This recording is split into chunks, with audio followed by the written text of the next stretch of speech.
Hey, everybody. Welcome to the Players Take episode 105. I'm your host, Justin and Montrell, joined by my co-host, a man surviving the snowpocalypse 2021, Montrell Rice.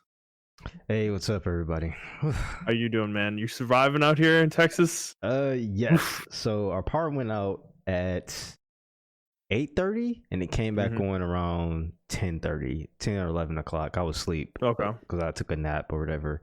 Yeah. Is that the only power outage you've had? Yeah, we had to move everyone to one room, and then we just hungered down, and that was it. But yeah, I mean, we survived it, I guess. But our power hasn't went out, but unfortunately, our neighbors downstairs aren't so lucky.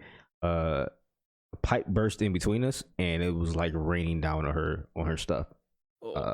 And she also has another property down the street, another condo down the street. That's her property, and a pipe burst in there, but it looks like it was coming up. The fire department said it was coming up from the sewers. So they don't know what's going on with that.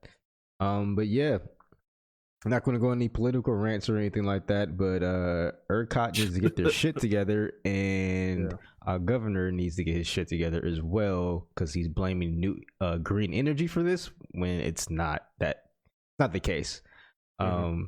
Just to give everybody who's outside of Texas a brief overview, Texas has its own independent grid. We're on our own shit because Texas hasn't gotten over the Civil War yet. So they're still independent in every aspect of it, and they won't join the national power grid. So everything's deregulated here, whereas the national grid is regulated and things of that nature. So they can distribute power evenly among all the states. And we're the only, I think we are in another state or the only states that does that. So yeah, when this shit happened, we couldn't handle the company that owns the power grid or that runs it. They couldn't handle it. And they also had like 10 years to upgrade their equipment, and they didn't. So yeah, that's why we're fucked. That's what happens when power is deregulated and it's privatized, and companies get to put profits above, doing things properly. But I will say, I've been fortunate. We have not lost power this entire time. Okay. Our water is a different situation. We are in boiling water mode. Yeah, we are too. Where we cannot use our tap water because it is not the plant that cleans it is not functional right now. So that's not fun. We've been in that state for a couple days now. I'm already over it personally. But I being in a situation like this, it's kind of interesting to be on the the inside of it for once, where everyone's talking about you, and it's like it makes me hate Twitter more. I can't stand the way people who are distanced from a situation try to they don't think about what's happening to the people who are actually in the situation. They try to, I don't know, politicize it or talk about and talking about the political side of it is important, but we're still in the middle of it right now. You know, there are a lot of people right now who haven't had power for days, like literally since the weekend. Yeah, DJ hasn't had power. He just got power, and he was super upset. Not to cut you off, but he was super upset because a lot of people in our state, Michigan, were talking shit about people in Texas and stuff, or people like us. Oh, you see guys move to Michigan, you move to Texas to get away from it. And he was really upset because I think he just got something to eat. Was able to go to the store and get something to eat. And he hasn't been able to eat for 2 days. And it's like I couldn't give him any food because I couldn't get out there. I have a Mustang, so I couldn't drive out there. It's not safe to drive either because we don't have any plows or salt trucks. So this is a serious situation, I think, and people have been making fun of us. I come from the north, and so do you. Exactly, so we've dealt with this shit before. The thing is, this state doesn't have a need for for this stuff because this doesn't happen very often. The last time this happened was 5 years ago, actually almost 6 now. Okay. And it was not that severe when it happened. It was not anywhere near this. It was maybe 2 or 3 inches of snow. It was like a day. Okay. It was melted within a couple days. It wasn't really that bad. The last time this happened that was this bad was about 10 years ago, probably. And I don't remember the power outages accompanying the issues this time. It was a little bit more, I think it was less severe than this. So this is kind of a unique situation that's happened. And yeah, I don't know. It's just, it's frustrating to watch because a lot of our friends haven't had power for a while, and one of our friends he's got a bunch of pet tarantulas, and I know some of you are probably rolling your eyes, but they're his pets. He cares about them, Yeah. and he's having to do extreme shit to make sure they don't fucking die, because Exactly. he doesn't have any heat. And his place got below 50 degrees, And he has yesterday. kids too, so it's like, and he has kids, right? And think about that too: is your fridge isn't working, so a lot of their food is going bad. Yeah. It's. I mean, this isn't a joke, to me. So I don't know. I don't want to get too deep into it, but from my perspective, I've been okay. I feel like just fortunate that that's the case. I did have to go get my mother though. She's here with us. She's been here since Monday because her power also went out. Okay. And her temperatures dropped very quickly once her power was out. She was in the mid 50s on Monday. Within a few hours of losing power. So we don't even know what it's at right now because she hasn't been back in a few days. So yeah, I agree. I mean, I don't want to harp on it too long, but it is a natural disaster. I feel like this should be up there with like Katrina, because there are people who are, for people in the north, like Justin said, me and him both are from the north. I'm from Michigan, he's from Boston or Massachusetts. So it's like we know how to deal with this ourselves, so it's not a big deal for me. And the government's prepared for it there. Exactly. Yeah, it's different. But out here, there's a multitude of issues with it. Not only is the government not prepared for it, but these buildings aren't prepared for it. Correct. Right. The pipes, the way they're built, are not prepared for it. Everything is designed around heat and maybe a little bit of cold here and there. So that's why you got these pipes bursting in these apartments and things of that nature, because it just wasn't it wasn't designed for this. Like no one's designed for this. So yeah, I mean, I'm praying for everybody. I don't usually use that term, but there are a lot of people who probably aren't going to make it, and we already had a couple of deaths, unfortunately. So that's why it was a laughing matter of like maybe the first day, but now it's like, okay, people are actually dying, so I can't really joke about it anymore on the timeline. So right.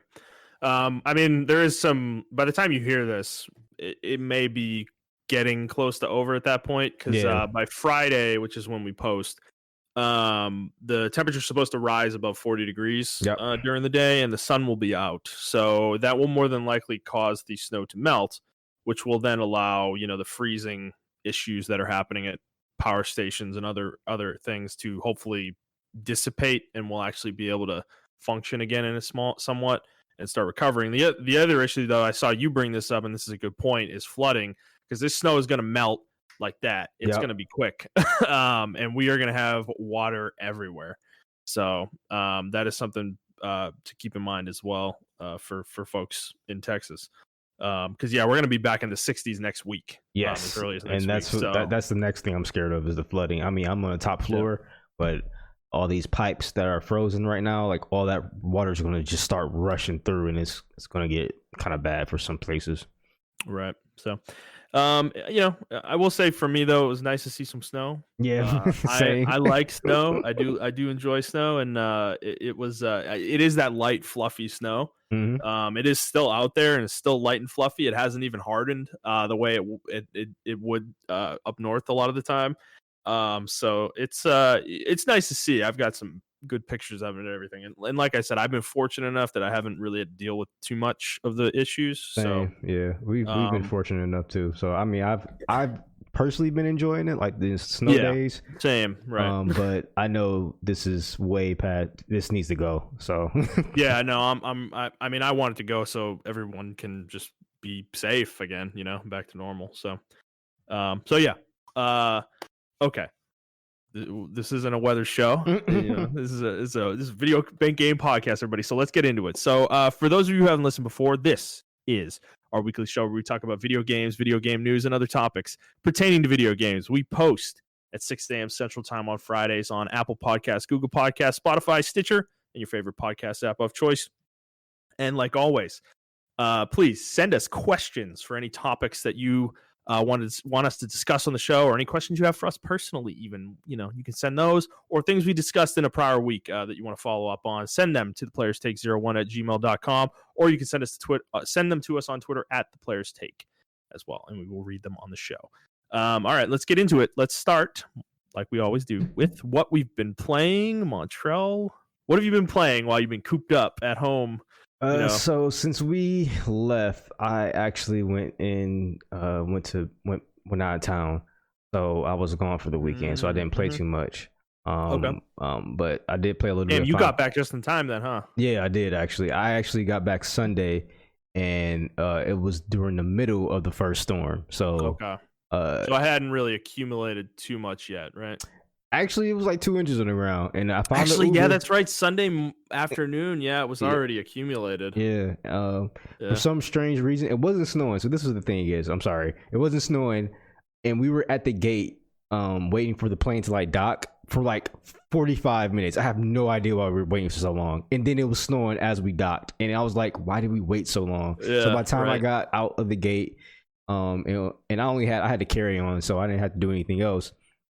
Got my Uber, I was in full blown like blizzard mode, and it was bad. It was bad Sunday evening. Yeah, it took me like an hour to get home. It was crazy.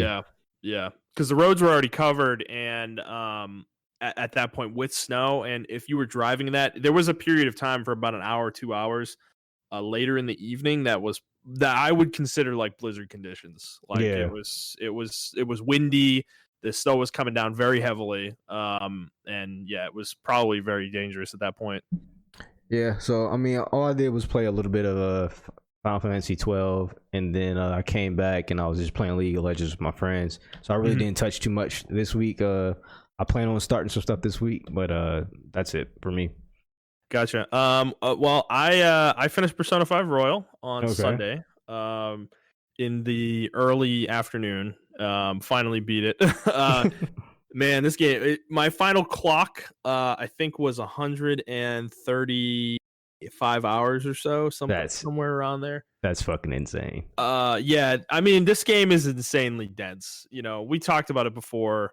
This is why I wouldn't recommend this game to many people, because it is an extremely dense game. And your clock is going to not be much smaller than that, Okay. Now, I was playing a pretty completionist playthrough. I wasn't rushing through anything. I was really trying to maximize every amount of time I had. So if you're not playing like that, you could probably shorten it, fairly significantly. But still, I'd stay at a bare minimum to beat the entirety of Persona 5 Royal. You're looking at 60 hours probably.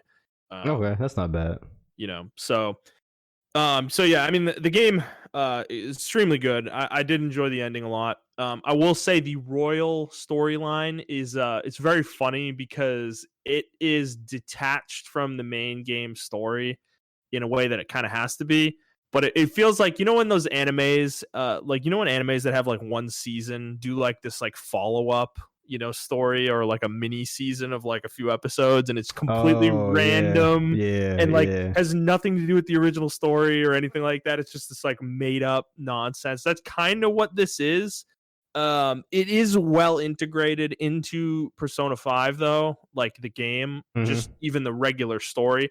Okay. It's integrated into the game in that, like, during the rest of the story, but the actual events that take place are extremely detached from that story, though, in some ways. So it doesn't feel necessary, but it was a well-told story nonetheless. Okay. I don't think it was a waste of time or anything like that. I enjoyed it personally. So, and there was you get to use some characters that you don't get to use in the main game. And I really enjoyed that aspect of it, as well. So. I will say, if you like JRPGs, and you're really into like that kind of slice of life anime, like high school type of animes, like this game is made for people like that. It's definitely up your alley. Yeah, definitely up your alley. So, I'd recommend it, and it is a ton of content you're getting. If you can get this game for less than $30, it is an absolute steal. I think it's on sale this week, actually, on PSN. So date of recording. So. I've seen it as low as 20 as well on Amazon, as recently as December. So just keep an eye out, and I'm sure you can get it pretty cheap. But even if you don't, it's worth every penny. So I've also been playing Apex. Man, this week has been stressful. So Apex is like my stress reliever kind of game, and me and Snakes have just been, dude. We've played every day, I think, since like, I don't know, last Thursday probably. On For a few. topic, have you had to work this week? I'm on vacation, so Oh, okay. Wow, I got I what a got hell of a super week. lucky, dude. I got super lucky, man, because yeah, I put in vacation like in January for this week, and yeah, it all just happened this week, and it's like so I've been on PTO this whole time, but that's why I feel so fortunate I haven't lost power, because if I had lost power, this would have been the worst vacation ever. Yeah. Because yeah, I would have just been sitting in a dark room trying to keep warm, the whole time reading books probably. So yeah. Play more Apex. I am enjoying it. I think I do need to like kind of back off for a day or two though. I've been playing it really hard, and I'm having internet issues now too. Like yesterday was kind of a nightmare. I couldn't get into games, and like it was weird. When I did get into a game, everything was fine. I didn't have any lag or anything, but it was like the game kept kicking me out though in matchmaking. Oh, okay. So the people I was playing with would have no teammate. you know, it would just be an empty slot because the game kicked me out. So I may end up having to just not play for a little while. And also started playing Neo 2 yesterday with my brother. I was playing co-op. We only did the first mission, but I started playing the Switchglaive and the hatchets, which are the new weapons that this game added. Mm-hmm. And I will say I really like the Switchglaive a lot. Next time, can you guys hit me up? I mean, so this is what I was going to say. I was going to bring it up on podcast. I'm going to play this game now. So do you want to play through it with me as well? Yes, because I haven't beat the game. So yeah. Okay, cool. Because I'll just do a new character with you. I can do a separate playthrough probably with you.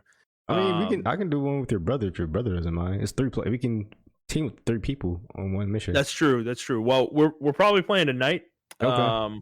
So I'll see about it. Like I said, we did the first mission, so we probably have to like pull you through that, I guess. But yeah, I can see.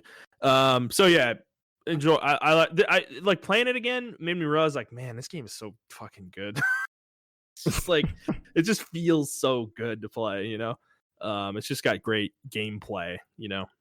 So I'm really looking forward to getting deep in that. I have all the DLCs now as well. So. Which added 2 more weapons, actually. So there's 11 weapon types in this game now. They added fist weapons, and then they added a new magic weapon, which is called a split staff, I think. It's basically like a monk staff, essentially. And it's pretty sick, actually, dude. So yeah, there's a lot of cool stuff that the game has now. All right. Well, that's all I've been playing. So let us get into the news. And we're going to start with something that just happened. Montrell and I literally are like an hour and a half fresh off of this.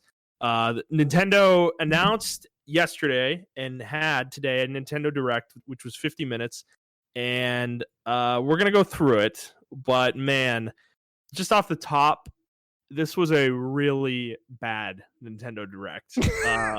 Like really, really bad. I was really interested in your perspective of it because I thought maybe you had a different perspective of it. But dude, to not have a Nintendo Direct like this that was like a all-rounder, like a generalist Nintendo Direct, not one specifically about a single game, since September of 2019, which is the last time we had one of these. So that's like a year and a half they didn't have one, and to have this is all they had for something like this. I can't believe that. I am extremely surprised and disappointed on a personal level, but we'll go through it and I guess talk game by game. So I'm gonna go in order here. We're not necessarily gonna go deep on everything they talked about, but we'll mention everything. The first thing though, they immediately got me off into a bad mood right away, straight away, instantaneously, because they show Rex and Pyra from Xenoblade Chronicles 2, and I was like, oh shit, this is Monolith's new game. Is it a follow-up to Xenoblade Chronicles 2? Because Rex is like, after everything that happened, Pyra just disappeared, and I went around and I couldn't find her, and he's like, I'm gonna find her, And dude, they got me hard. I was like, okay, like we're gonna go on a quest to find Pyra, And then he finds Pyra, and she's like, Rex, I got an invite to Smash, and I wanted to shut the Direct off right there. I was so pissed, dude. I was like, they trolled me so hard with that. And she looks cool. I'm not gonna lie. Like, she actually looks like a character I would play with in Smash. But dude, like, I don't know, to bait and switch me like that, I'm sitting here like this whole direct. All I cared about was what Monolith Soft was doing. That's all I want to hear about. I don't really give a shit about anything else they have to talk about. And to just tease me like this, and to just trick me into thinking I was getting something, and then no, it's Smash Bros. It's like I got a glimpse into how all the people feel who hate Fire Emblem characters getting announced. Because I was not happy. What about you, man? I was not impressed with this. When I saw it, I was like, oh, cool, she's in Smash. But I guess that's to make up for the fucking Mii situation they did, where they added Rex as like fucking skin for the Miis or whatever. So I guess that was to make up for that. But I mean, oh my God, she looks like a cool character to play. I just think she should have been announced way earlier. Like, Xenoblade Chronicles has been out for what, 3 years now? Like, 2 years, I think. No, you're right, 3 years. 3 years, 2017. Right? Yeah, it came out in December 2017, I think. Oh, so that's 4 years then. No, so it's 3 years. It's like 3 years and 2 months. Okay. Yeah, so it was like, this game should have been announced, or she should have been announced like way earlier, in my opinion. The hype for her was just non-existent. Everyone was like, oh, okay. Some people were like, I didn't even play Xenoblade Chronicles 2. So it's like, I don't know. It was just a weird. Well, also, if this is part of the fighter pass, it takes one of those slots, and like, what a waste of a slot if you don't care about Xenoblade Chronicles, dude. Like, you know, I don't know. I never heard people ask for her to be in Smash. Never. Yeah. So, right. It does make me wonder if maybe we're on maybe this is like a tease that something's coming. Like, we might be getting an announcement soon from Monolith Soft. Because think about it, like, we obviously Xenoblade Chronicles Definitive Edition came out last year, but that wasn't their main project.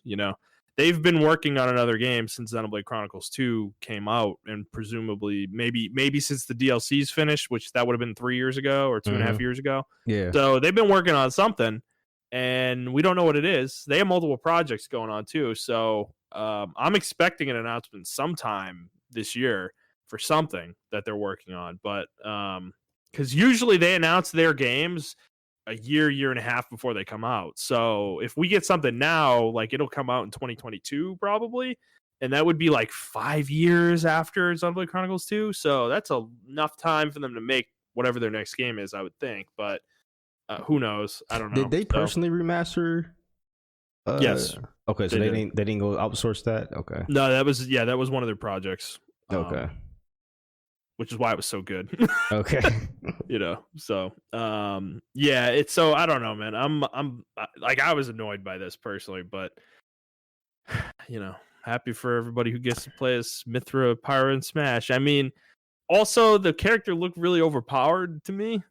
She had 2 different move sets for each character. Is kind of what it looked like, and they also had 2 different final smashes. So I don't know. It's nothing but Zelda from Smash Melee, like Sheik. Yeah, Sheik and Zelda. Yep. Yeah, but that's kind of my point though. Is they split those 2 up into their own characters, like back in Smash Ultimate when that came.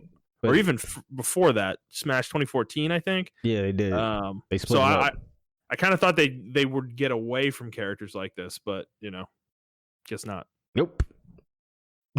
Okay, after that, Fall Guys was shown, and it is coming to Switch in the summer. Woohoo, yay! Wow, it's a little late. I feel like the hype is down for that. Like, I'm sorry. Yeah, it'll be a full year after the game came out. But if you want to play Fall Guys on Switch, you'll be able to. Then Outer Wilds, this is also coming in the summer to the Switch. This is another one that's like kind of, I mean, this was my problem with this whole direct. The first half of it was awful. It was literally just remakes and ports of existing games. Like, they did a bad job with that to me. But and they spent so much time on this too. Like, yeah.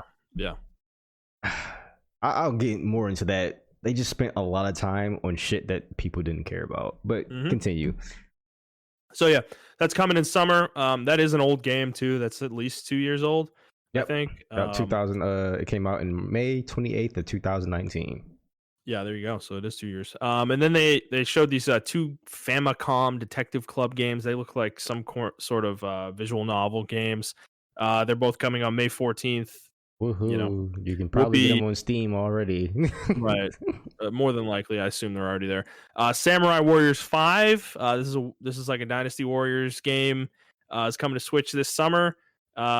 This is a remake of some of this game, I'm assuming, or port of this game, because it says character designs and visuals are revamped. So they're Yeah, being this is a remake or a remaster of the 2005 Samurai or Dynasty Warriors. okay. But Okay, great. It's set in That's awesome. it's set in Japan. So oh man, okay. yeah. Next was Legend of Mana. It is being sort of remastered. It's coming to Switch on June 24th. This game, I don't know what this game was. It does look interesting to me, but it's an old game. I think this is a Super NES game or a PS1 game, one of the two. So I think is that the Trial of Mana series? Yes. Okay. Yeah, I know they did the remake of it was the Trials of Mana. They did a remake of, right? Not the Legend of Mana. Yeah, it was Trials of Mana. Yeah. Trials of Mana. Yeah. So, all right. Yeah, I mean the game actually looks pretty cool, but it's like I'm so past retro games now. I'm like, this would have been cool if I had played it back then, because like the mechanics and stuff of building your own world and then fighting inside of it, it seems very dark cloudish, and for a PlayStation 1 game, that probably would have blew my fucking mind. Yeah. But I'm like way past that now. So, which I have some beef with later game titles when we get to them. But continue. Yeah. It is a PS1 game originally. By the way, it came out in 1999. So, okay. I don't know. I might check it out. It depends on the price, though. If it's $60, like you know it's gonna be $60, bro. Fuck that, dude. Oh my god! Like, come on, man. The shit with the pricing of these games, like, you know, like it's give me a break, man. So yeah. After that was new Monster Hunter Rise footage. They showed some monsters that are going to be in it. They showed this new spider-looking monster. I don't remember what it was called, but looked pretty cool. And then they showed a few other monsters, and they showed the title monster, Magnamalo, once again. The name is continuously annoying to me, but it is what it is. That's the name of the monster. So, Montreal, are you hyped? Yes. That last mode they show, or the monsters rush the village, that shit looks really fucking cool. Yeah, almost like a wave mode where you have to like defend the village or something. Yeah, it looks really fucking cool. Yeah, it's interesting. They did show too this game's version of Deviants, or what would be whatever the empowered monsters from World, Apex. They showed an Apex Argyros. Yeah. So I'm guessing that whatever that is, that's going to be this version of the powered up versions of monsters as well in this game. So, I mean, we don't have long to wait now. We're about 5 weeks out, I'd say, until that releases. So yeah, about 5 or 6 weeks. We'll more than likely be playing that on launch. So next up was a new Mario Golf game. So this was the first new game that they showed. And it was Mario Golf Super Rush. It's coming on June 25th to Switch. It's going to have motion control options, and it showed that it's going to have a story mode as well, but you get to play as a Mii character. So, I mean, okay. I like Mario Golf. I particularly like the GBA ones that had a story mode where you made your own character and you played as that character and leveled up, and eventually you played against Mario and Luigi and all these characters, and they were like the uber bosses at the end of the game or whatever. And that kind of looks like what you're doing here as well. But at the same time, like, what is it with them in this Mii thing? Like, can they just let this fucking go at this point? No, man. They're not. Like, I'm sorry. They're not going to let the Miis go. I think it's a staple. It's a staple now. I don't mind it. Personally, it doesn't really take away from anything for me. I think this game actually looks really cool. That speed golf mode looks really fucking cool to me. It is interesting. Yeah. I wouldn't even call it speed golf. It's literally like the way they described it is like you're playing golf, you hit your ball, and then you have to run to your ball and hit it again. It's like you're playing the full experience of golf, except you got to do it before everyone else. There are like power-ups, and you are competing in time with other people. Like there are 3 other players that you're trying to beat. But it's interesting, I guess. They're almost like Mario Karting it a little bit, Yeah. So I mean, that looks interesting. I don't think the game's going to be worth $60, but I know it's going to be $60. I probably will wait for a price drop for myself, but I will buy it because I like Mario. I like all the Mario games. This one doesn't look like it's going to be as bad as Aces. I don't know why Aces was bad for me. I just didn't like that Mario Tennis game. But this one looks actually pretty good. Can we get a Mario Strikers, please? Oh, please, dude. That one would get me, I think. I see. The name of this episode is gonna be "I never heard anyone ask for." That's gonna be the name of this episode because I never heard anyone ask for another Mario Golf game. Everyone's been asked for Strikers. Mario Golf's good, man. It is good. It is good. I'm not even gonna deny that. Yeah, but I never heard anyone ask for it though. True. Yeah, and I mean the insertion of motion controls. What a surprise! I mean, they can't let that go either, which we're gonna discuss later as well. So, but yeah, Mario Golf, June 25th. So look forward to that. Next one was Tales from the Borderlands. This is getting resurrected and coming to Switch on March 24th. It's gonna have all 5 episodes. Okay, Montrell. I know you're being sarcastic here, but this game's good, so we'll talk about it later. We have another story on this too. It's a port, but it's okay. True. For a Nintendo Direct, this isn't great news. Nobody's excited about this. Same with the next one, Capcom Arcade Stadium, which is already out on the platform. It's like 30 games or something like that. You can have games. You can adjust game speed and do all sorts of shit with it. If you want to play old Super NES games and NES games, have at it, man. There aren't 80 million ways to play these games other places already. Then this weird game they showed, Stubbs the Zombie in Rebel Without a Pulse. You play as this zombie in this like third person action game, and you're trying to kill people and turn them into zombies. I don't know. It's coming on March 16th. Which is also another port. Yep. That's true. Yep, another port. This one though, this next one I don't think is a port. So No More Heroes 3. No, this is a new game. This. Are you excited about this one? Yes, because I like No More Heroes. I recommend anyone who likes action games to play the No More Heroes series. Unfortunately, it was released on the Wii, so a lot of people kind of strayed away from it and had stupid motion controls. But this game, they actually ported it over to the Switch. You can still use the motion controls, but you can actually play it like a regular game now. And I think it's a really good action game. The main hero, Travis, is a really funny character. This is like Nintendo's answer to like Dante or whatever, and he cusses and all that stuff like that. He's an assassin, and he takes out all the world's assassins and stuff like that. And No More Heroes 3, there are no more world assassins to take out, so he has to go take out aliens now. So it's a very wacky game, not meant to be taken serious, but it's I think it's I like the No More Heroes series, so I was excited about this, but I already knew this was coming like months ago. So yeah, but it did get a release date. It's coming on August 27th. Yep. So not too far out. Next one was Neon White. I literally don't even remember what this game was. It was the first person card game. It was a first person shooter that you had to get like cards for. Oh, that's right. Yeah, it looked like it's like this anime weird anime shooter where you're like jumping around stages and you need to use cards to like attack things, and it's already out on, you guessed it, Steam. PC? Yep. Steam? Yep. Okay. Wonderful. Well, it's coming to Switch this winter, so that's not almost a year from now. I'm sorry, it's not. It's coming to Steam this winter as well. It's not already out. Oh, okay. So it's not out yet. Okay, so this is a new game. All right. Okay, let's be honest. We're not gonna kill them for everything. Well, the next one. Oh man, okay, dude. I'm not gonna lie. This is the part of the Direct where I really was like, this thing's a mistake. Like, what are they doing?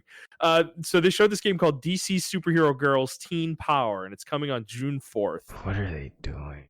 And dude, it's like a 3D action game where you play as this super cartoony version of Batgirl, and I was like, Nintendo, who is this targeting? I don't understand what this is targeting. Why are you showing this in a Direct?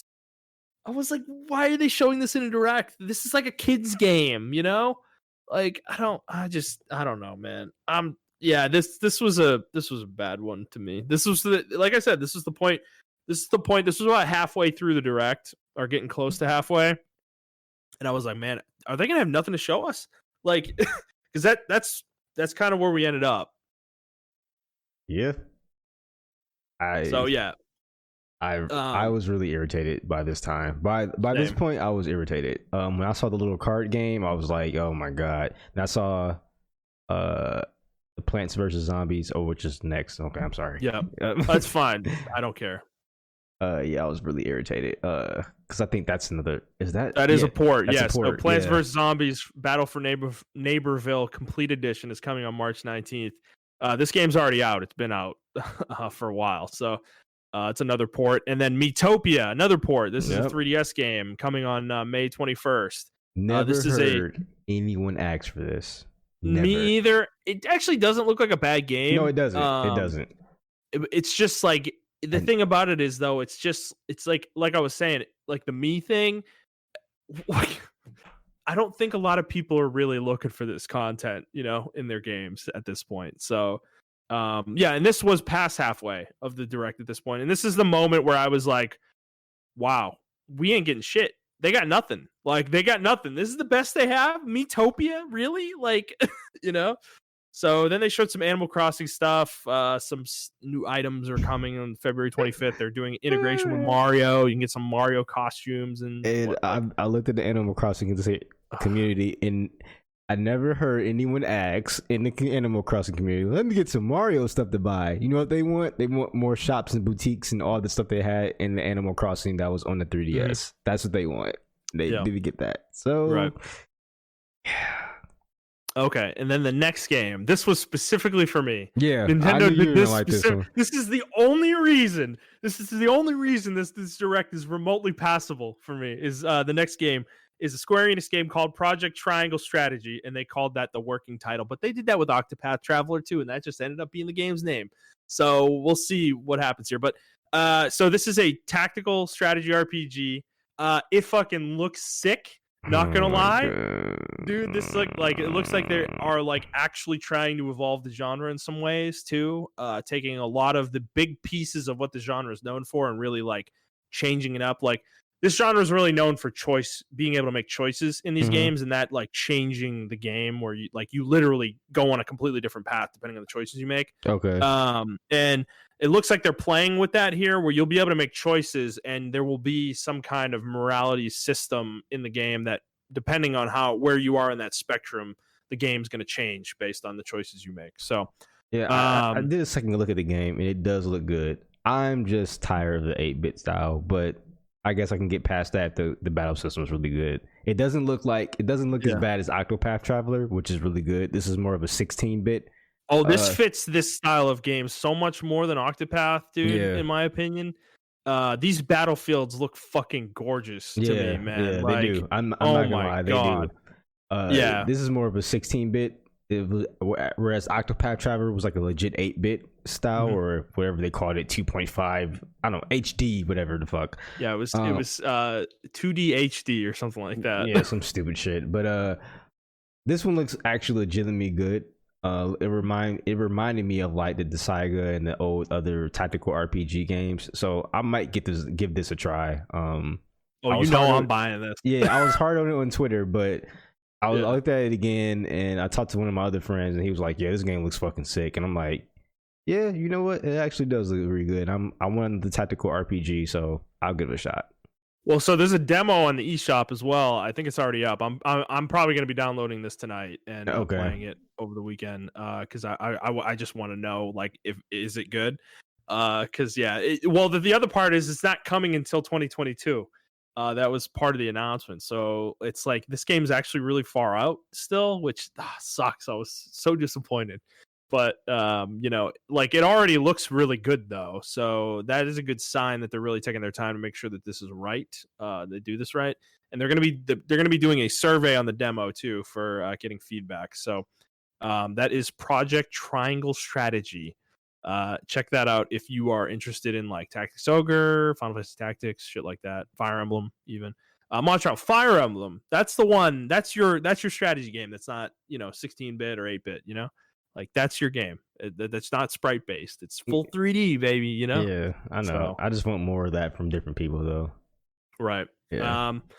So after that was announcement for a new Star Wars game, Star Wars Hunters, being made by Zynga of all companies, and it's coming in 2021 to Switch, and it is a competitive free-to-play game. Zynga, like the old social media network site, Zynga. I guess I don't know what they make. I don't. Didn't they make like Plants vs Zombies too? Is that right? Did they? Maybe I'm. Oh no, that's PopCap. I'm mixing. They made them up. Farmville. Farmville, that's the one. Yeah, that's the one. Oh, great! Yay, Star Wars game from Farmville. Yeah, so okay, this is what Lucasfilms Games is exploring out there. My excitement's gone down a notch, I'd say, since we first talked about that. Then the next one is Knockout City, coming to Switch in May. This was like a team-based dodgeball game. Yeah. Okay. If it's free, I'll give it a shot. Maybe. Otherwise, I don't know, man. I'm not. It says try for free in May 20. Okay, so it's a free to play game. Okay. Well, yeah, I don't know. It looked really weird. It's literally just dodgeball, like in the middle of a city. Like they're just running around a city, throwing these giant balls at each other. Like oh my god, they probably wasted so much money on just the media for that, right. Like the production for that, because they were like animated people talking and stuff, and like yeah, right. They made it look like Fortnite. Like it looks like Fortnite. The like the interviews they were doing, the characters, like even the background has that like Fortnite purple, and then it has like these like name cards that are just ripped straight out of Fortnite style. And they wasted so much money on this. Is what I'm talking about. They waste so much money on fucking advertising. That probably cost like $1 million, maybe like $500,000 or something for like that. a 3-minute trailer. Yeah, because you got to pay the voice actors, the mocap, all that shit. Well, the CG to create these characters, dude, is like they barely showed the game. That's the annoying part about it too. It's like that's what I hate about video game advertising. They just don't show gameplay. That's what we want to see. I don't want to see your stupid marketing, but it is what it is. So yeah, it's coming in May. I doubt I'll check it out, but if Montreal gets into it, maybe I will. I don't know. All right, next one after that was something called World's End Club. This is coming from the team that made Danganronpa, actually, the Danganronpa games. Yep. It seems similar to that in terms of style, but yeah, not much to say there. Montreal, this interests you? I'll just wait for the anime. There you go. Next one was Hades. It's getting a physical release on March 19th. Yeah, I didn't think this deserved a spot. I mean, this is a really great game, but it's already out though. Yeah, it's already out. I didn't think this deserved a spot, so I was very unimpressed by this. Right. After that was Ninja Gaiden, the Ninja Gaiden Master Collection, which is the first 3 Ninja Gaiden games coming to Switch on June 10th. I was actually super hyped about this game. But it's also coming on other platforms. So yes, I am not buying it on a Switch. Absolutely. Yeah. Yep. After that was Hyrule Warriors Age of Calamity is getting an expansion pass.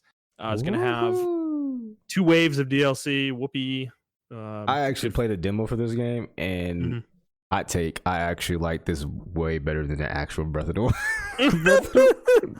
I mean, from what I saw, dude, it actually looks pretty good. It is. It's a really in-depth game. The characters and stuff like that, the 2 characters they give you, I'm like, holy shit, this is actually pretty. You can send waves to another side of the map, and they actually have like an impact on the map and stuff.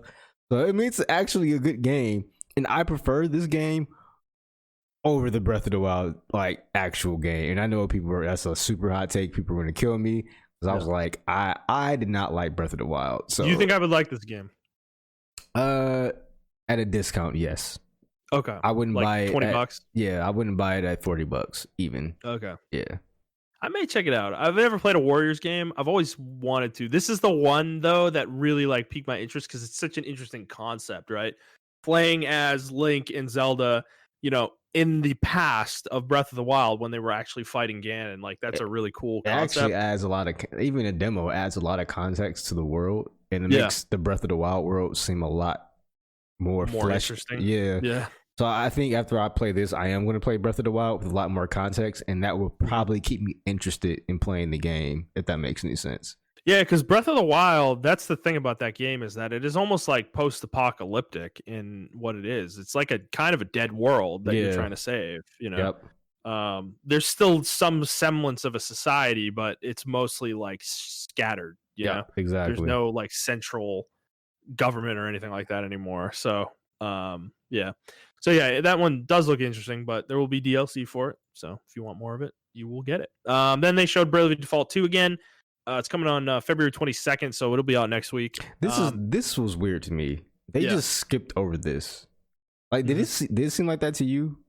Yeah, I mean they have been heavily promoting this game. They've shown multiple trailers. There was a demo for it, and there's also another trailer that's out right now, right Okay. after the direct. That is the final trailer for the game. So Nintendo seems to be pushing this game a lot. I just think they didn't want to give it too much more time in a direct like this. Gotcha. Which is funny given some of the other games they gave time to. But I mean, to me, the game looks really good. I'm really debating about playing. No, this it does one. look good. I'm gonna get this one. I already made my mind up. So yeah, so I don't know. I just these kind of RPGs for me are, they can be really hit or miss, you know. yeah, And I the first Bravely Default was like actually kind of in the middle. It hit for me in a lot of ways and missed for me in a lot of ways, and it's like I'm kind of afraid of that that experience I had. But this is now 2 games later, so I would assume the game's like way better in terms of the way it plays and everything. Yeah. So I don't know. I'm still debating about that, but if we get it, we'll let you guys know how it is. Then next game was Ghosts and Goblins Resurrection coming on the February 25th, also next week. Nobody asked for this shit. Yep. Nobody. Never heard someone ask for this game. Never heard someone ask Capcom, hey Capcom, bro, the streets have been asking for a Ghosts and Goblins game. I want King Arthur, bro. I never heard anyone say that. Never. Okay, I agree with you, and I think this is a silly game to remake. However, I kind of get where Capcom's coming from because that character you play as, he's like iconic, you know? Really? Like yes, no. People who don't play video games probably like who are our age or even older probably recognize that character. He's a pretty well-known like design within like casual gaming spheres or even old school gaming spheres from people who played in the 80s and the 90s. See, I heard that, and everyone keeps saying like, "Yeah, this is for the 40-year-olds." I'm like, it is, man. It is. It's not for us.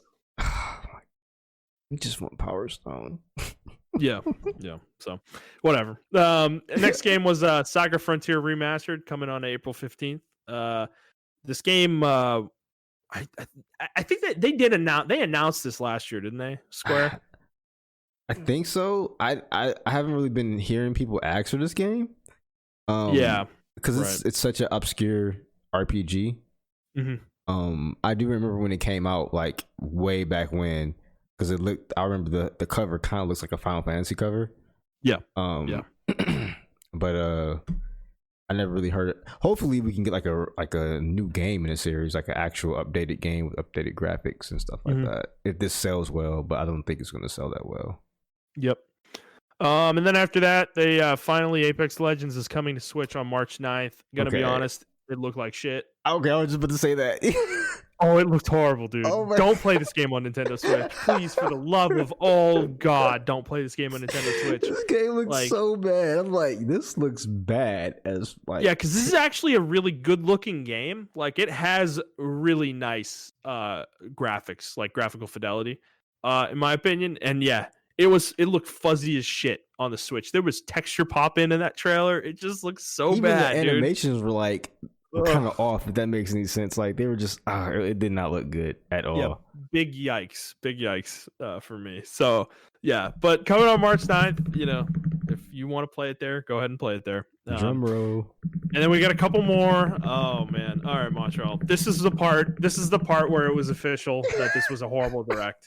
Nintendo comes out and they have the director for Breath of the Wild 2 come out on screen, and he's like, hey guys, we know that you're really looking forward to Breath of the Wild 2. We know you're really looking forward to it, but sorry, we don't have any news right now. I even got it over, bro. I'm sorry.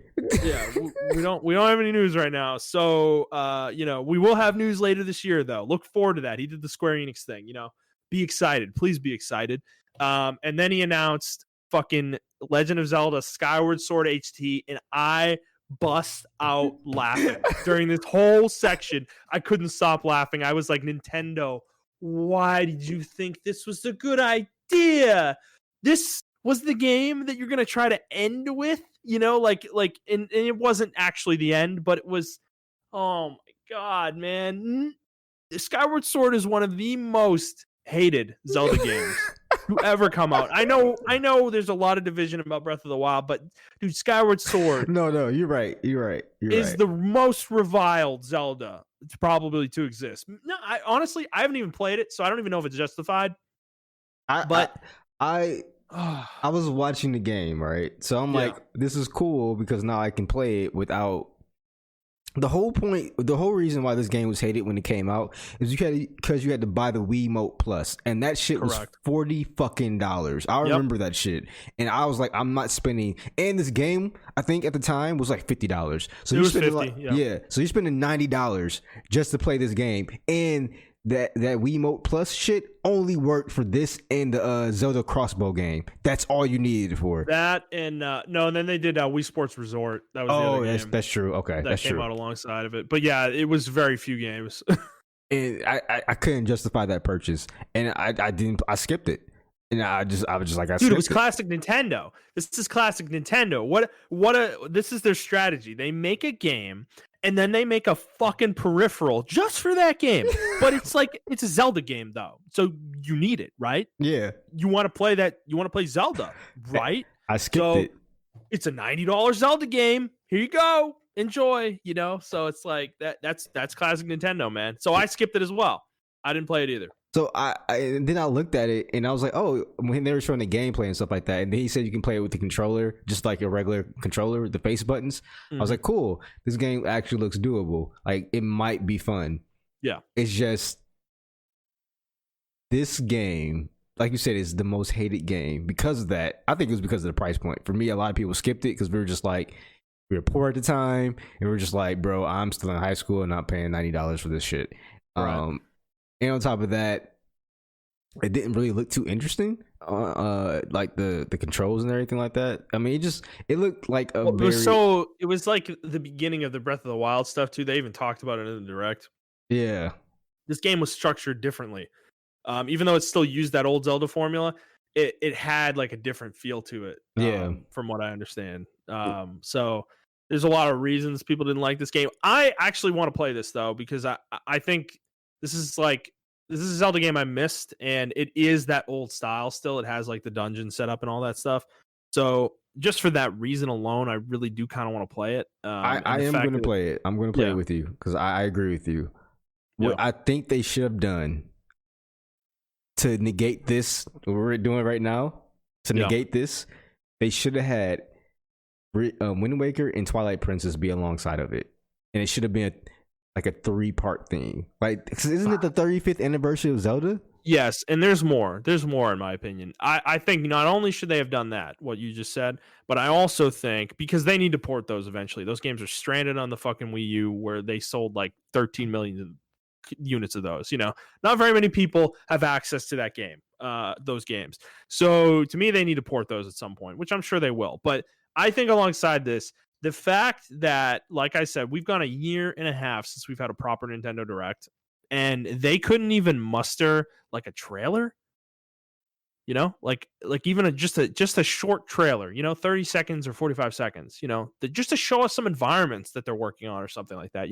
They couldn't give us anything for Breath of the Wild 2, nothing. And this is what you roll out. Like, you couldn't even port over the GBA games, like the Oracle games, or anything. Like, and at this point, so I was thinking about it, and I'm trying to be like, from a developer side of things, I'm trying to just be like, that's what it is. COVID. I honestly think there's no excuse for this. They could have paid a team a couple $1,000s or whatever, and it was already ported from the Wii U over to. They could have ported the Wii U, like Zelda, Wind Waker, and Twilight Princess. I think honestly it could have been just like easy as a pick and drop, like drag and drop. That's it, and then you adjust some of the controls, because those games didn't have any fucking Wiimote or what's the little screen called on the Wii U? That it didn't have that integrated into it before, so you don't need it now. Like, we don't need it now, so you could have easily just got rid of that and just ported them over, and they're like, hey, we got all this. Like, if you went through the whole rigmarole for doing the motion controls for Skyward Sword, there should have been no excuse for why Zelda, Twilight Princess, and Wind Waker is not ported over. There should be no excuse why none of the GBA Zeldas aren't ported over as well. Like, you could have had a whole thing, like, you can get this whole entire collection for $120, and people would have fucking ate that shit up. They're like, oh yeah, I'm about to buy this shit. But no. And did they even mention the anniversary? No, I don't think they did. I don't think they did either. So it's just, this is like the bare minimum that they could have done for this, and it's just extremely disappointing to me. Like I said, you couldn't put a 30-second trailer together of Link. Like 15 seconds of it is literally Link just running through an environment. Like, you don't even have to do anything that fancy, you know, like, to get people excited. But I don't know, man. So yeah, let's get on to the last piece. So last thing they showed was Splatoon 3. It's coming in 2022, and I kind of checked out for this because I don't care about Splatoon. I'm sure a lot of people are excited, but you know what? That's cap. I don't think that's true. And the reason why I don't think that's true is because I never heard somebody tell me, bro, my homies are on Splatoon, I'm about to get off right now. Like, I can't. I never heard that before. Yeah. I never seen anyone tweet. Yo, sorry, man. I can't play Apex with you tonight. I'm getting on Splatoon. Yeah, I never heard that before. I never heard a collective group of people, even little kids, like, hey, you got any game? I don't want to play with you right now. I'm not playing Fortnite with you right now, mommy, because you know why? I'm on Splatoon with my boys. Like, I never heard anyone say that. And for this to be Splatoon 3 and they show gameplay, I'm like, it looks just like Splatoon 2. Like, yeah. Well, dude, like, I don't think I've known a single human who's ever played Splatoon. To be honest with you, I don't think I know anyone in my entire life that I've ever met has actually played Splatoon. And I think I have a diverse group of gamer friends. Me too, dude. Me too. And I never heard someone say, like, in the group chat or anything, like, yo, I'm about to get this Splatoon. Hey, Trell, you want to get us some Splatoon, bro? I've never heard it. No, man, you know? So, yeah, I'm you know, there's a group of people who are really excited about this right now. They're just not that large. I just don't believe they're that large of a group of people. I'm with you. And yeah, so like, let's talk about the direct overall though. Like, we both agree this is a bad direct, but it was like, what could Nintendo have done to make this better? Obviously the Zelda stuff we talked about, but I mean, I think they should have showed some stuff from Monolith Soft. I think they should have, like, you know, it really would have been cool if they would have, like, hey, we know you guys been asking for ports. Like, hey, how about you do like some kind of poll so what we can focus our attention on as far as port wise. Yeah, what games do you want? Yeah, and I think that would have been cool. The Zelda thing, they just completely dropped the ball on that. I mean, I know we still have the rest of the year for that, so I am going to hold off on that. I think they're probably saving it for like the E3 or the quote unquote used to be E3 season type of thing. So yeah. I think we're going to get another direct around that time. All right, this is going to be, I think this is going to be controversial. Not that people not going to like what I have to say about this. I think game companies, especially Nintendo, are using COVID as an excuse. I think there's no excuse now for this. You've had a full year to adjust to this. Yeah, and a lot of companies, even shitty companies, have adjusted. I mean, no harp on our old company or whatever, but we adjusted really fast, and we're a small ass company. Or they, I'm with them, but they're a small ass company. The job I'm at right now, the government, we adjusted. You know what I'm saying? And you know, we're not a small county, but we adjusted pretty quickly. And everyone adjusted already, and America adjusted in general, and we have shitty infrastructure. So I know for a fucking fact, Japan and Europe is like, they're already there. You know what I'm saying? Like, right. I just don't buy this COVID shit anymore. Like, I still believe COVID's a thing, but as far as hurting the workforce of games and stuff like that, I don't buy it anymore. I think it's a legitimate excuse now. Like, they can just get away with bullshit. And I think it's probably still company to me, but I think in Nintendo's case though, I think for like talking about this direct specifically, it is this was absolute ass. Like they, like, dude, I don't know. They're the I don't. pioneers of this stuff, so this shouldn't affect them like that. You haven't done one in a year and a half, dude. You've been absent for that long as the rest of the video game industry has figured this out around you. You know, some of them aren't doing it great, some of them are. But the thing is, I can excuse them because they haven't been doing this. You have, and you've been gone for a year and a half. And this is the best you got. This is the best Nintendo has for 2021. Dude, their lineup. What is the lineup? You got a new Mario lineup. Whoopity doo dah. You got fucking reports of old games and games from other systems. Like whoopee. Like where's the shit people want? Splatoon 3 is not even coming out this year. Like, and so if they're announcing that and that's not coming out this year, what is coming out this year? They can't have anything else. But you know what? Think about it from the company perspective, bro. And I want you to really think about this too. Yeah. They have been selling out Switches. I know. Nonstop. True. What incentive do they have to show anything? Right. Do they even care? Like, exactly. Does it even matter? It's not stopping the train. Exactly. Yeah, it's a fair point. They're the top of the hardware sales charts every month, even with new consoles coming out from their competitors. They're still beating those guys. Exactly. You know? And some of that's constrained, like supply constraint issues, but I still think they'd be pretty close, even if there wasn't a supply constraint issue. So you're right. I mean, Switches are selling like crazy, and they haven't even dropped the price. Exactly. The Switch Lights are selling out. And then when the Switches, the normal Switches come in, because I just had a coworker, he was a new guy, and he was talking to me about his video game stuff like that. And he was like, yeah, I just got a Switch. And I'm like, really? He's like, yeah, I had to make a bot. So when it popped up anywhere, I can automatically buy it. That's crazy. And we're just got 4 years into the Switch's lifespan, dude. Like, that's nuts that we're at that point that's happening still.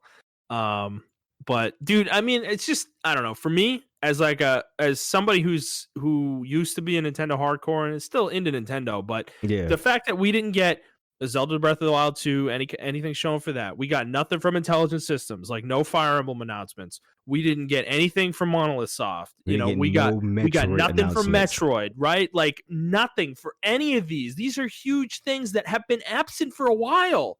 You know, it's been years since we've heard from a lot of these studios and their games and what they're working on, and it's like we got nothing, dude. So they're not in a great spot right now. I saw a tweet that said all this shit could have been sent in the email, and I agree. Like this could have been sent in like a nice little blog post. Yeah, you know, this is insane. It's not great. It was like a recap. Like you said, it was like a recap. If that makes any sense, like it was so many ports. Like I'm used to seeing ports in like a Switch Direct. Like that's a thing. You know what I'm saying? Yeah. I'm used to seeing like the obscure stuff, like the Famicom Detective Club shit. I'm used to seeing that in directs. But like they usually always followed up with some heavy hitters, like, oh, we got a new fucking, Three Houses is coming now. Like, here's some gameplay of it. Like, it was just really bad. And then that Smash Brothers fucking reveal, that was fucking that was the biggest mean. Bait and switch I've ever seen in my fucking life. Dude, that was mean, dude. Like I feel, I don't know whoever put that together. Honestly, like they really weren't thinking clearly if they thought that was going to go over well, because not only is it a character from an obscure franchise, I'm already seeing people belly aching about another sword character getting added to the game. And it's like, and then for the people who are fans of that franchise to set that trailer up to look like it might be a new game, and then it's a Smash reveal is like, what the like, who's happy about that, So I don't know. Yeah, it was and to start the direct off with that too was just, I don't know, dude. Big yikes for me. So yeah, this was a big miss for Nintendo for me. There was one game in here that I'm interested in, and it is a strategy RPG that is extremely niche. It'll be lucky to sell 1 million copies, like. So I don't know, dude. I don't know. But yeah, I mean, anything else you want to say about this before we move on? No, yeah, it was. I think this was the like I even tweeted like I'm ready for Nintendo disappointment, but holy fuck, man, I was Mhm. expecting the ball to be dropped, but like this is a new low. Yeah. Like, yeah, there wasn't even anything to get hype over. Like, even the Mario game they showed, it was like, whatever. Right. Like, I don't know, man. I was expecting some kind of collection. That's what I was expecting, just some kind of collection. And I found a Reddit thread. In that Reddit thread, everything happened in this Reddit thread. I'm like, this is, yeah, man. I don't know, Yeah. man. It's bad. Right. Wind taken out of the sails. Yeah. Man. Oh well. Well, I believe you are right. I think we're gonna get another one of these around E3 time. What would be E3? Whether E3 happens or not, I think in June, somewhere in June, or May, even Nintendo's probably gonna do another one, and I bet there will be some heavy hitters there. They're probably saving them up. I just that kind of begs the question though. Why did you even do this in the first place? I was going to say that you should have just waited. Right. Because some of these games that they showed, like Splatoon 3, it's not coming until next year. You could have shown that at the E3 one. The Mario Golf game, okay, you needed to announce that because that's coming out in June. So, okay, do its own trailer for that, whatever. It's not a big deal. Same with the Skyward Sword HD. Not a big deal. That one's not, it's not moving the needle that much, So, in a lot of these other games, and then that tactical game, that one's not coming until next year either. So, you're not hurting anybody by moving that to June, direct in June, So, I don't know. Yeah. I think the other problem with this too is that it had been so long, people got their expectations really high. And it was going to be hard to meet that, but it's like Nintendo didn't even come close. That's the real problem, They were not even in the ballpark of where expectations probably were. So, all right, let us move on to our next story. This is a very large controversy happening. So, a little game called 6 Days in Fallujah.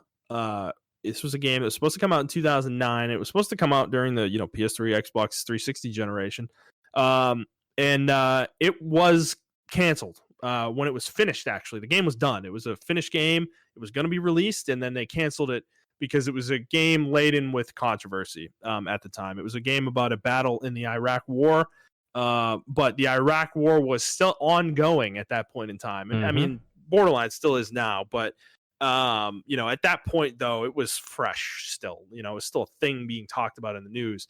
And this battle was I think we had only been 5 years removed or 6 years removed from the battle in Fallujah when this game was about to come out. So it didn't come out, but it resurfaced this past week, and a company named Highwire Games is making the game. And there are some Destiny and Halo veterans making this game. And it is going to be a first-person shooter, basically being remade and telling that story in this game. Now, the game has an account of actual soldiers who are in the battle, so they are shaping the story based on those stories. But this game has now become controversial in similar ways, but it's interesting because the original game originally was kind of lambasted by the right side of the political spectrum. The Fox Newses of the world, the conservative outlets. They did not like the game portraying an event that was so, being so close to an event.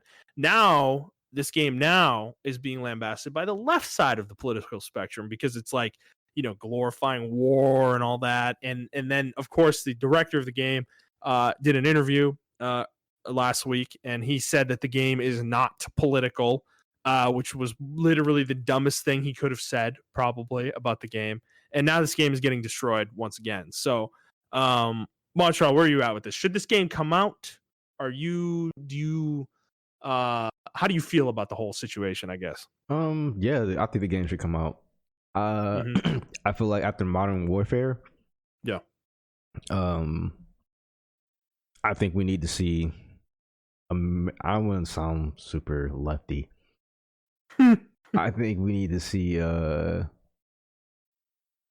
bad side of war. Right. So I did say that in my earlier review of Modern Warfare, that this shows like Modern Warfare shows like the bad side of war and stuff like that. The thing about it was there was one scene in Modern Warfare where I think it's called the Road of Tears. They called it something else in the game. That was an actual event, but America did that to Iraq. or to like Iraqis. I think they were leaving. It was a road that leads out of Iraq that had a whole bunch of civilians on it, and America bombed it, killing a whole ton of people, innocent people. In the game, that same situation happens, but to like it was an actual made up country, and the Russians did that. So it was a lot of controversy behind that because that was actually an American event that they tried to say that, oh, look at the Russians, they're bad people, but America did that in real life. So I'm interested because I think the left will actually like this game because it shows the horrors of war, and I don't think it's actually glorifying it. It's actually like you're probably gonna have to do some fucked up shit. Because I think even in Modern Warfare, you had to shoot a kid or something like that. I can't remember. So this is gonna be, but you're like on the Russian side of things. I think in this game you're gonna have to do some fucked up shit as an American soldier, and it's gonna show how bad things can get as an American soldier and some of the fucked up shit you have to do. Especially because I was reading through it, like I know for a fact, like the private military company Blackwater, I know they did some fucked up shit. I just remember articles and articles of shit of them doing really fucked up shit that they were authorized to do and shit like that, because they weren't under the guise of the U.S. arm. They were a private company. So I think people need to see stuff like this, and I think like the director said, I don't think it's going to be political. I think it's going to show a lot of people, and I think the left should just kind of shut up and let that shit fly and let it go. I understand why the right as well were up in arms about this, because we were kind of still at the height of the war and they still needed to garner support for the war. But right. I think this would have been really cool. Well, they also don't like depictions of military being negative. Exactly. But I think it needed to come out then. So I think both sides should just shut the fuck up. Let this game come out, and then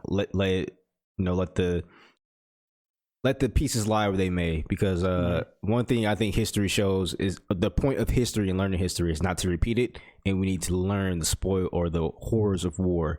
I think that's why we're so far removed from like World War II and stuff like that, because we don't understand what happened in World War II. Yeah, exactly.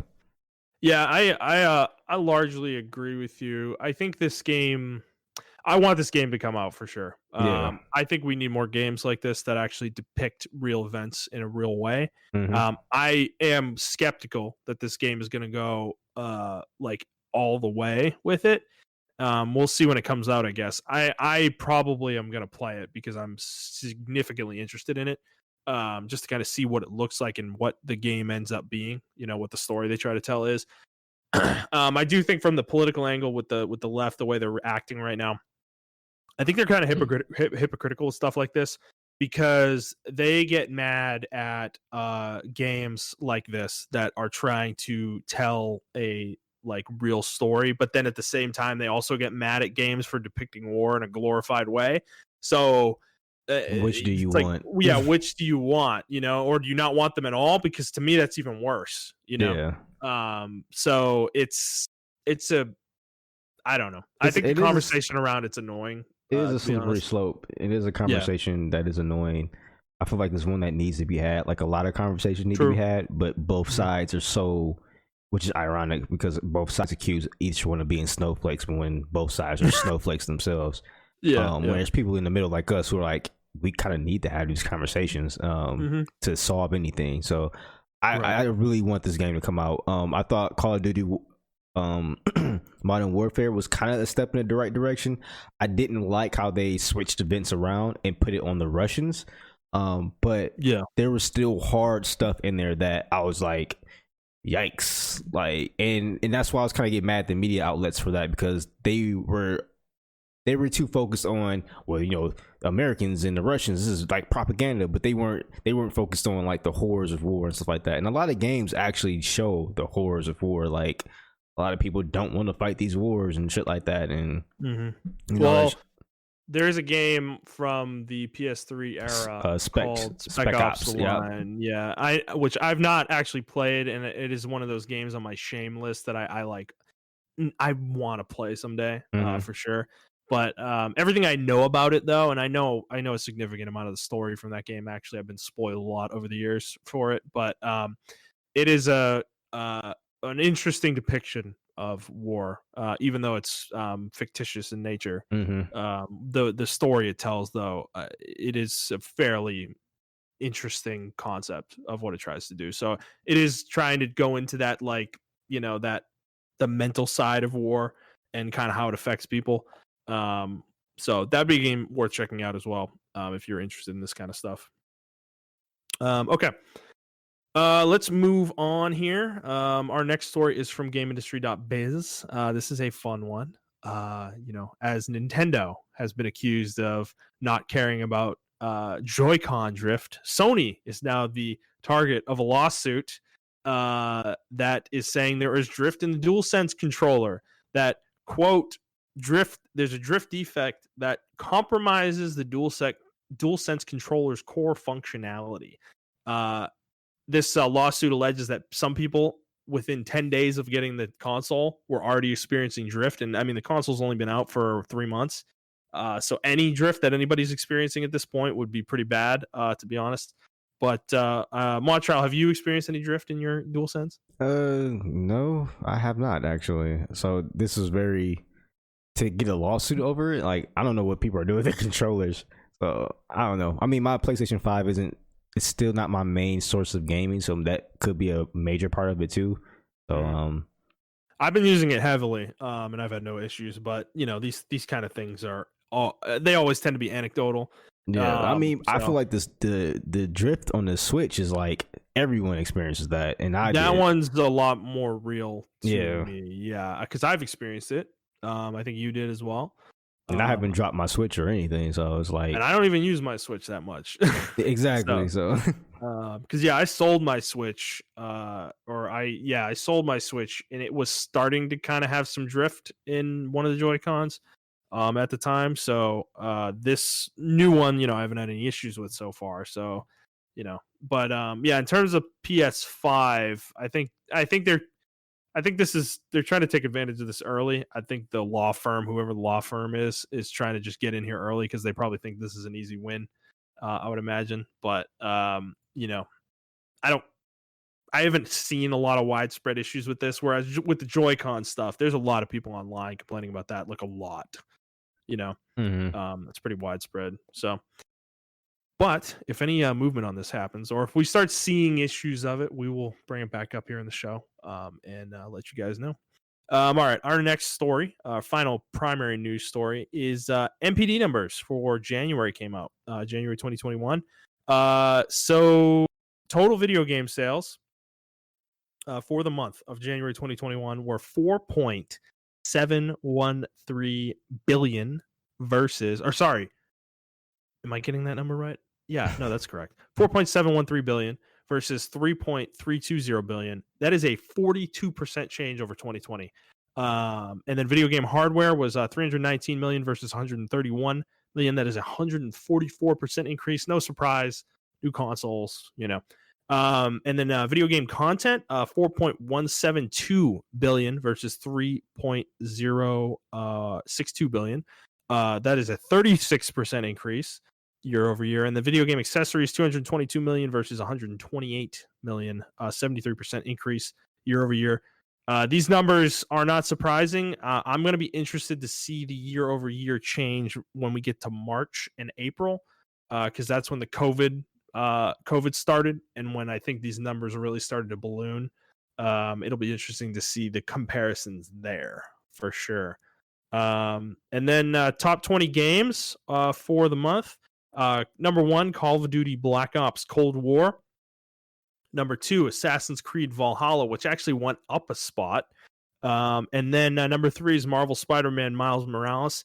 Madden NFL 21 at 4. 5 is Animal Crossing New Horizons. 6, Mario Kart 8 Deluxe. Number 7, Ring Fit Adventure. Number 8, Call of Duty Modern Warfare. Then 9, Super Smash Bros. Ultimate. 10, NBA 2K21. 11, Super Mario 3D All-Stars. 12, FIFA 21. 13, Immortals Phoenix Rising. 14, Mortal Kombat 11. 15, Just Dance 2021. 16, Legend of Zelda Breath of the Wild. 17 is Minecraft PlayStation 4 Edition. 18, Cyberpunk 2077. 19, Super Mario Party. And then 20, UFC 4.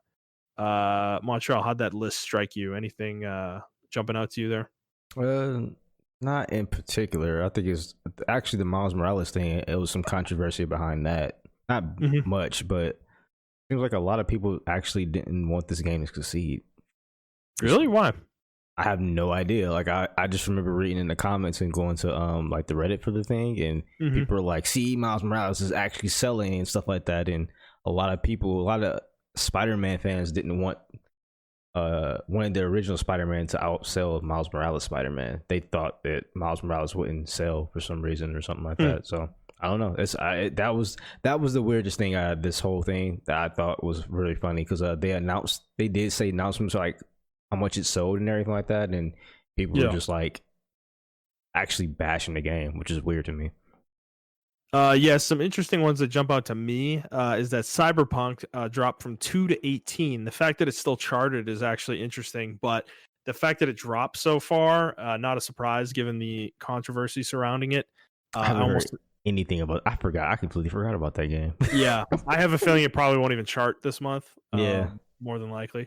And then because spots 1 through 6 are basically everything from last month that was 1 through 7, except for Cyberpunk, and everything just moved up a spot essentially. And then Ring Fit Adventure jumping from 19 to 7, dude. That's what I have to buy. I have to buy this game. That's fucking crazy, man. This game is like selling like crazy. And then also at 8, jumping from 26 to 8, Call of Duty Modern Warfare. That's last year's. That is like 2019's Call of Duty game, right? Yeah. That's nuts, dude. That is crazy how much that game that branding, Modern Warfare, like how much resonance that has and penetration it has into the market. It's pretty nuts. Mortals Phoenix Rising 2 sticking around at 13. I actually think this is because they reduced the price of the game really fast. This game has been around $30 for like a month, pretty much straight. And I think it's been selling as a result. Okay. And then that's pretty much it. The only other one is UFC 4 went from 40 to 20, which is weird. Yeah, I forgot a UFC game came out. I haven't been into UFC in so long. I think people were waiting for a fight night though. That's what I want. Interesting. And then Hitman 3 did come out last month. It wasn't on here. They didn't share numbers with NPD, I guess. So, but they did say that the game earned back its budget in the first week. So it must be selling pretty well, I would assume. And then I think that's all we got here that's worth talking about. Yeah, there's no point in talking about selling for the year since it's just January. Okay, moving on. Our next story, this is from Polygon, is that Square Enix announced last week that the Kingdom Hearts games, all of them, are coming to PC. So they're no longer going to be console exclusives, but they're going to be Epic Game Store exclusives. And they are coming on, I think it was March. I don't remember the exact date here. I don't see it in here. But they're coming in March. And, okay, Montrell, we got to talk about this. The pricing that Square went with here is absolutely fucking insane to me. So do you think it's Square or do you think it's Epic? I think it's Square. It's absolutely Square. They always do this with Kingdom Hearts.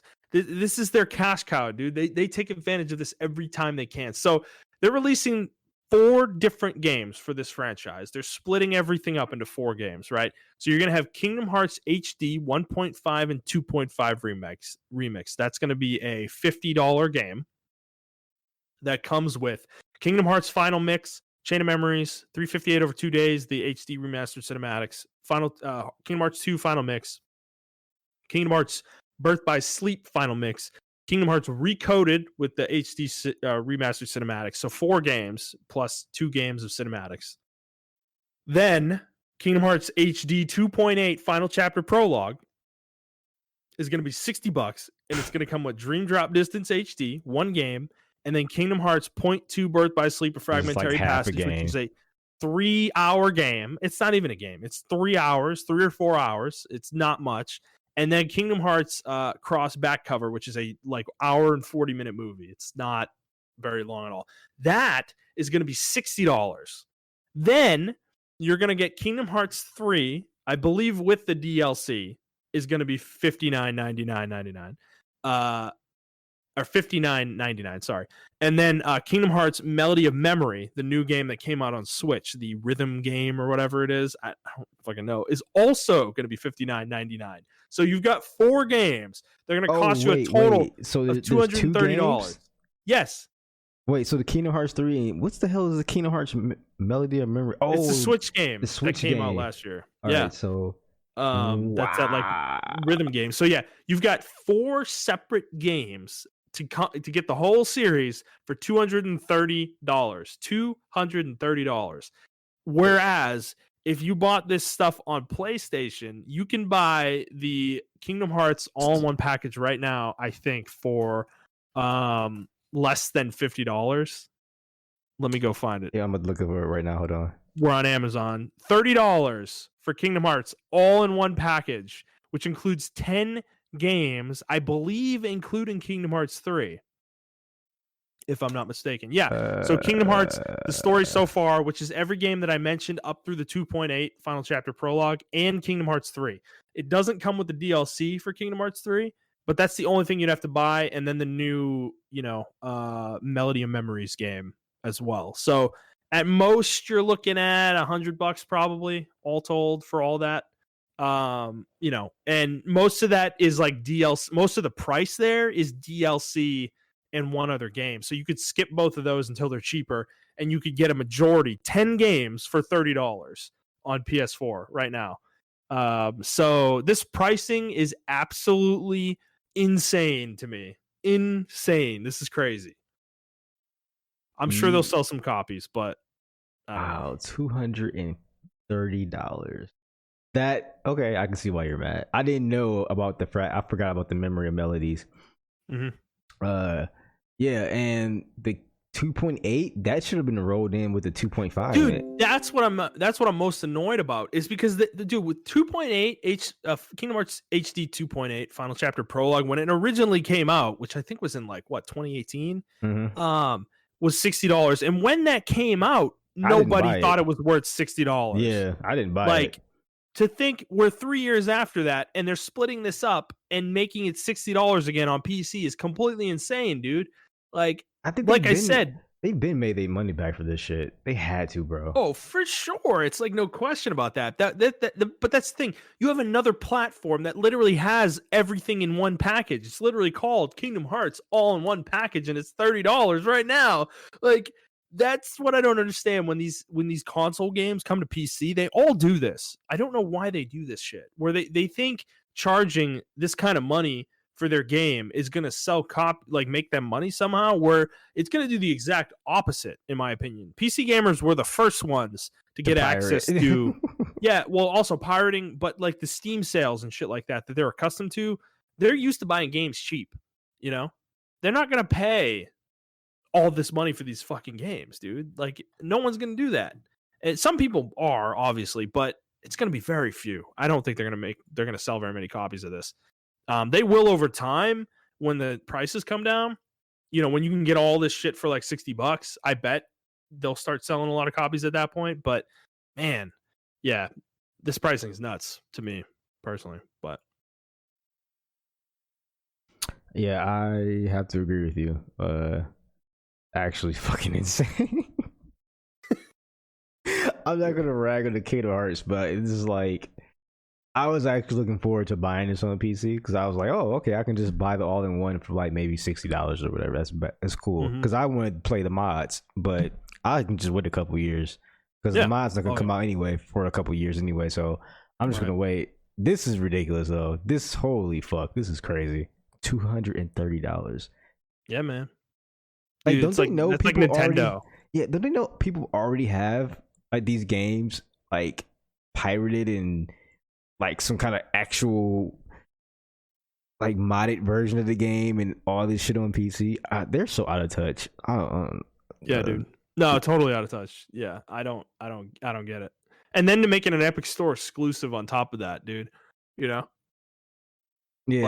That seems silly to me at the same time too. So I don't know.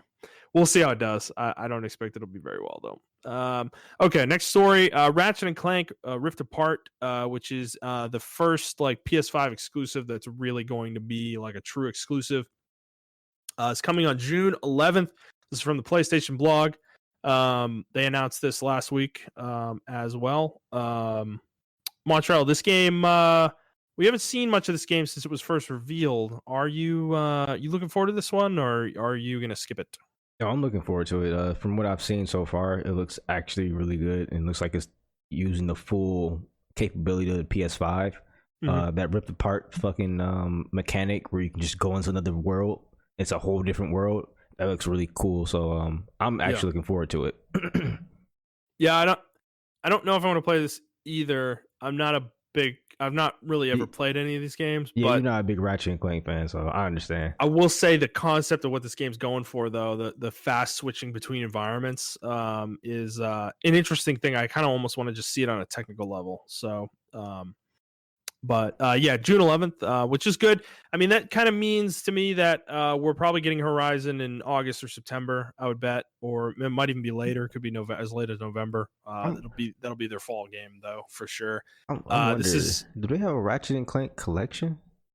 They don't. I don't think. Oh, it's only for the PS4, 3. Yeah, right. Yeah, because all those games were PS3 games. The last one that came out was a PS4 game, but it was a reboot of the franchise. So yeah, I really want you to play those games, but if it's all stuck on the PS3, then never mind. They need to remake these they need to remaster these for the PS5. Should. I really want you to play them because they're really good fucking games. Even now, they still hold up in my opinion. Yeah. But yeah, I mean, the more Sony talks about their lineup this year, the more convinced I get that God of War is not coming. This year. Yeah, it's not. It's just there's no. Where are they going to put it? Where are they going to put it? You know? Yeah. The best case scenario for them is that Horizon comes out in August, and then they do God of War in November. I guess that would be my guess, but I just don't believe it. I don't believe it personally. So we'll see. All right, next story. This is a small one. Crosscode announced the developers for that game, Radical Fish Games, announced that their DLC is coming for that, which has been in development for quite a while. Actually, the game's been out for 2.5 years, so this DLC has been in development for quite a long time. But it is coming to PC, Mac, and Linux on February 26th, and it's going to be $8.99. It's going to have console releases will be coming in the summer of this year. So, okay. If you played Crosscode and enjoyed it, there will be a little bit more. There will be another dungeon, new enemies, some new story content. It'll be about 8 to 10 hours is the guesstimate right now. So I probably won't jump into this right away, but I will probably play it eventually. Okay. I'm sure. So okay. Our last story is which we already talked about a little bit. So Tales from the Borderlands is coming to Switch, but it also got put back on storefronts. It got republished, and it is out today, actually, the day we're recording. So by the time you hear this, you will already be able to purchase it everywhere that it was originally available. Plus, I'm sure on PlayStation 5 and Xbox Series XS, it's going to be backwards compatible on those as well. I did want to say my piece about this game. I didn't want to put it in the Nintendo section, but this is probably pound for pound the best Borderlands story that's in the franchise. So, which I mean, given there's only 4 games and 3 has a terrible story, 1 barely has a story, it's really only competing with Borderlands 2. But I do like the story in this game more than Borderlands 2. This is probably Telltale's best game that they made, in my opinion. Okay. I thought this game was super fun. The way it integrated the characters into the characters that we knew from the franchise into the story was really fun. It just was a really cool game overall. I really recommend it. If you like Borderlands, this game is really cool. Definitely worth checking out, in my opinion. Oh yeah, I forgot the pre-sequel. That's 5 games. Oh yeah, I forgot about that shit. I totally fucking forgot about that game. Oh, it's so funny. But yeah, Montreal. So play this, man. Okay, I will. I mean, I'm telling you, it's good, dude. It's good. It's very funny. It's a funny game. Like it has like really good comedy in it too. Like it's good. It's good, man. So recommended. Okay. that's all we got for news. Montrell, is there anything you want to talk about before we go today? Nope, that's it for me. All right, fair enough, man. We got this done, dude. We're at like an hour 35. Look at us go. We got through a Nintendo Direct and all sorts of news in such a short time frame. We did so well, man. Okay, I'll stop stalling. If you like this episode, please like the episode, review the show, and subscribe to the show on whatever feed you're listening to it on. And please share with your friends. If you'd like to interact with us on Twitter, you can do so at iTrap for the Hokage. That is the number 4, not the word. I'm at Thundernut01, and the show is at The Player's Take. And like I said at the beginning of the show, you can send us questions on Twitter, or you can send us a question to theplayerstake01@gmail.com. And that is it for us, guys. We hope you enjoyed this, and we'll see you in the next one. Bye. Bye-bye.